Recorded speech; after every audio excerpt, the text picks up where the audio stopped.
Sejam muito bem-vindos a este vídeo. Esta é a segunda aula do estudo sobre mediunidade. Aqui vamos abordar conceitos, fatos e informações mediúnicas de forma clara e didática, com a finalidade de proporcionar o conhecimento necessário sobre a doutrina e também o autoconhecimento, te capacitando a se compreender mais e a conquistar uma visão mais ampla sobre vertentes do espiritismo, independente da religião ao qual você venha a praticar, ou se é apenas um entusiasta do tema. Todo o estudo aqui apresentado tem como base o acervo de obras da doutrina espírita, com o compromisso de expor informações sérias da literatura. Se você é novo por aqui, se inscreva em nosso canal para nos incentivar a estar sempre contribuindo com informações valiosas e compartilhando momentos importantes de cura interior. Curta esse vídeo para que o YouTube possa recomendar este vídeo para mais pessoas, ajudando na evolução coletiva das concepções e do conhecimento. Bons estudos! Segundo capítulo. Mediunidade na Bíblia e no Espiritismo. Como doutrina codificada, o Espiritismo é recente. Data de 18 de abril de 1957, com a publicação de O Livro dos Espíritos, por Allan Kardec, em Paris, na França. Antiquíssimos, porém, são os fenômenos mediúnicos. Eles se deram em todos os tempos e em todos os povos, conforme a história comprova, porque a mediunidade é uma faculdade inerente ao ser humano, sendo lei natural a comunicação entre os espíritos encarnados e desencarnados. O intercâmbio mediúnico sempre teve ligado ao serviço religioso e, a princípio, era feito apenas por iniciados, isto é, por homens e mulheres preparados especialmente para essa atividade, através de um treinamento que, às vezes, levava dezenas de anos. Eram os pítons, arúspices, oráculos, adivinhos, profetas, sibilas, etc. Desconhecendo as leis que regem os fenômenos mediúnicos, o povo os considerava maravilhosos, sobrenaturais. E quem podia produzir esses fenômenos e fazer intercâmbio mediúnico era considerado um ser privilegiado, investido de poderes divinos. Desse conceito se aproveitavam os sacerdotes na Índia, na Pérsia, no Egito ou em Roma, que exerciam então influência sobre o povo e até mesmo sobre os governantes. E, para assegurar esse poder sobre as massas, usavam não só suas faculdades mediúnicas, mas também as práticas mágicas e a prestidigitação. A proibição de Moisés. Os tempos bíblicos, quando o povo hebreu vivia em cativeiro no Egito, o intercâmbio mediúnico estava sendo usado para adivinhação, interesses egoístas, materiais e mesquinhos, misturando-se com práticas mágicas e até sacrifícios humanos. Moisés, líder do povo e respeitado por sua seriedade e maneira como conduzia o povo, proibiu radicalmente o uso da mediunidade. Se proibiu é porque era possível fazer o intercâmbio, pois o impossível não é preciso proibir. A proibição não condenava a mediunidade, mas sim colocava limites nos abusos. Particularmente, Moisés continuou usando sua mediunidade pela qual recebia as instruções do além.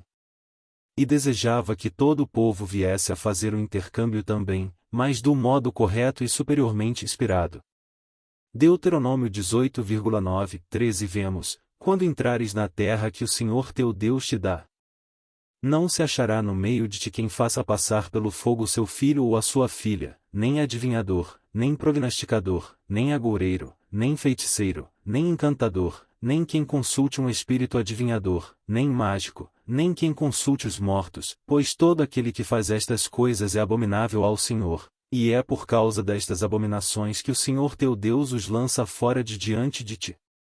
Números 11,26, 29 vemos, e Moisés pedirá ajuda a Deus para atender ao povo muito numeroso e receberá a promessa de que o Senhor iria derramar seu espírito sobre 70 anciãos do povo. Na hora aprazada, isso ocorreu, na tenda em que era feita a concentração e oração por Moisés. Mais 2 anciãos, Eldad e Medad, haviam ficado no campo e ali mesmo começaram a profetizar, isto é, a falar medianizados. Foram contar a Moisés.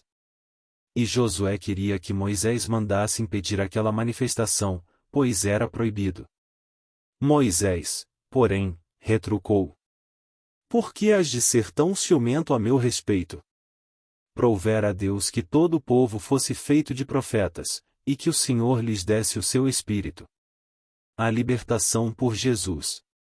Quando, 1300 anos depois, Jesus veio à Terra e a humanidade já havia evoluído um pouco mais e poderia voltar a utilizar a mediunidade que Moisés proibiu. Jesus então afirmou a influência dos espíritos bons e maus sobre as pessoas, como ao declarar Pedro que Jesus era o Cristo e no caso do espírito impuro expulso. Exemplificou o intercâmbio com o além, como ao conversar com Moisés e Elias materializados e com a legião de espíritos que obsidiavam um homem em Gadara. Desenvolveu as faculdades mediúnicas nos seus discípulos e ordenou que trabalhassem com elas sem nada cobrar. Jesus ensina os discípulos que é necessário jejum e oração para ter autoridade moral perante espíritos mais rebeldes. Anunciou um batismo do Espírito que se cumpriu no dia de Pentecoste, quando os discípulos, mediunizados, falaram até em outros idiomas. Pedro esclareceu, então, que se estava cumprindo a profecia de Joel: nos últimos dias, acontecerá, diz Deus, que do meu Espírito derramarei sobre toda a carne, que os vossos mancebos terão visões, vossos velhos, sonhos.